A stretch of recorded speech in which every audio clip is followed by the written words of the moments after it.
नमस्कार दोस्तों, VK knowledge electrical में आप सभी का स्वागत है। दोस्तों, दिल्ली मेट्रो में आप भर्ती का इंतज़ार कर रहे होंगे। एक छोटा सा अपडेट अपने पास है। हर वर्ष की भांति इस बार भी दिल्ली मेट्रो ने अपने फाइनेंशियल पोजीशन के अकॉर्डिंग वित्तीय वर्ष के अनुसार स्वीकृत पद, खाली पद और संभावित भर्ती की एक नोटिस जारी कर दिया है। ऑफिशियल अपडेट है, कितने पद स्वीकृत है, कुल कितने पद खाली है, इन्हीं सब पर बात करेंगे। आप कंप्लीट वीडियो को लास्ट तक देखना। चैनल से पहली बार जुड़े हैं तो सब्सक्राइब ज़रूर करें। इसी तरह की न्यूज़ नोटिफिकेशन और अपडेट्स हम आपको चैनल पर प्रोवाइड करवाते हैं। आइए दोस्तों, आज शुरू करते हैं अपन इसका और सभी पॉइंट्स चर्चा करेंगे। सभी के लिए भर्ती है, सभी के लिए न्यूज़ है। दोस्तों, असेसमेंट ऑफ मैन पावर वर्ष 2022-23 के लिए, यानी जो हमें श्रम शक्ति की आवश्यकता होती है उसकी डिटेल है। दोस्तों, आपको याद हो कि इसी तरह का एक अपडेट नोटिफिकेशन जो है वो 2020 का वर्ष था, उसमें भी उन्होंने जारी किया था। 12 अक्टूबर 2020 की बात है। सेम यही डेटा उसमें थे, सेम इसी डेटा को अभी तक ये एक्सटेंड करते आ रहे हैं। 1 अप्रैल 2022 की वित्तीय वर्ष जब शुरुआत होती है तो ये गणना करते हैं और एक पूरे फाइनेंशियल ईयर के अकॉर्डिंग गणना करते हैं। 1 अप्रैल 2022 के अनुसार कितने पद इनके पास सैंक्शन थे और कितने पद अभी है और खाली या एक्सिस्ट कितने हो रहे हैं, शॉर्टफॉल है या एक्सिस्ट कर रहे हैं, ये सारी डिटेल इसमें है।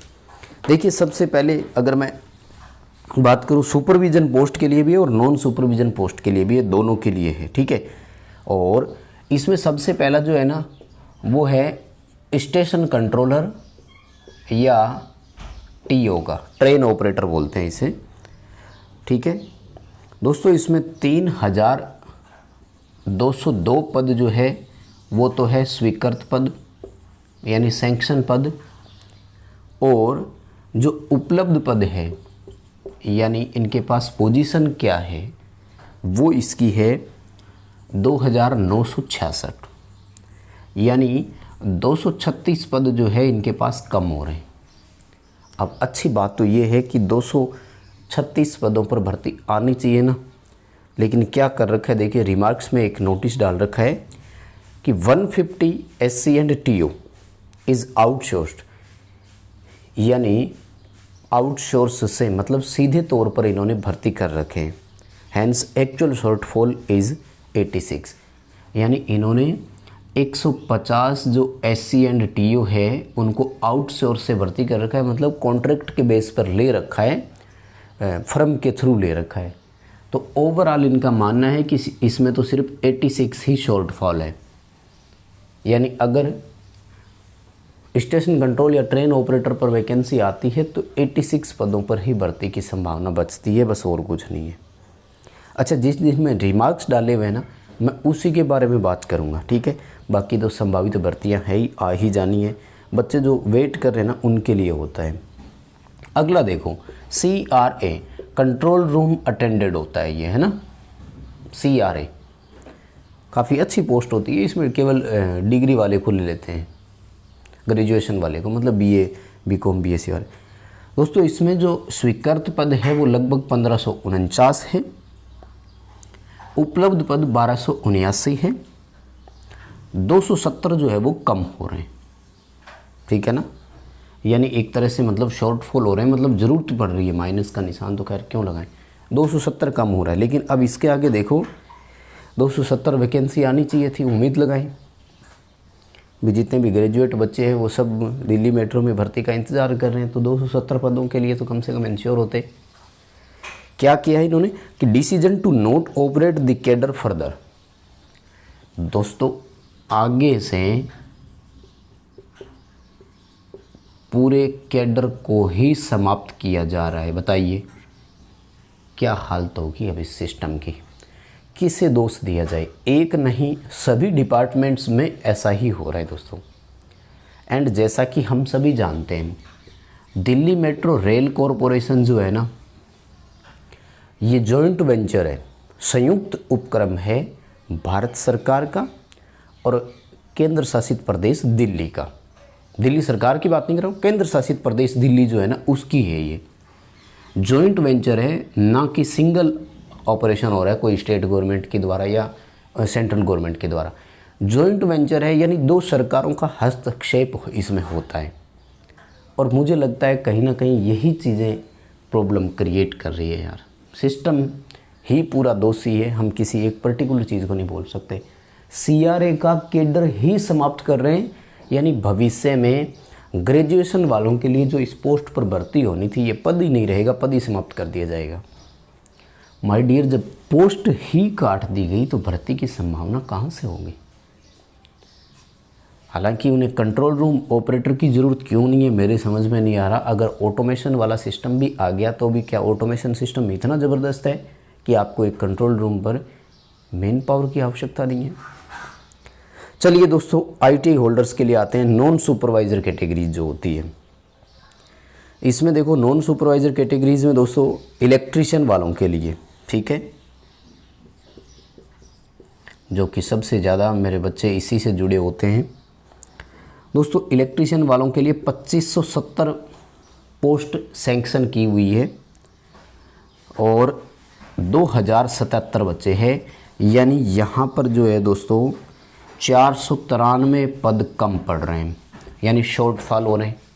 पिछला जो हमारे पास नोटिस आया था वर्ष 2020 में अक्टूबर में, उसमें भी सेम यही आंकड़े थे, यानी पिछले 1.5 वर्षों में इसमें कोई परिवर्तन नहीं हुआ। तो अच्छी बात है, क्योंकि वास्तव में भी इस दौरान कोई पोस्टिंग या भर्ती हुई भी नहीं है। ठीक बात है, अच्छी बात है कि इस पद पर इन्होंने कोई आउटसोर्स भी नहीं लिया, यानी इस दौरान कोई कॉन्ट्रैक्ट से या किसी फर्म के थ्रू भी इन्होंने बाहर से नहीं लिया। ठीक बात है, फ़ायदे वाली चीज़ है ना।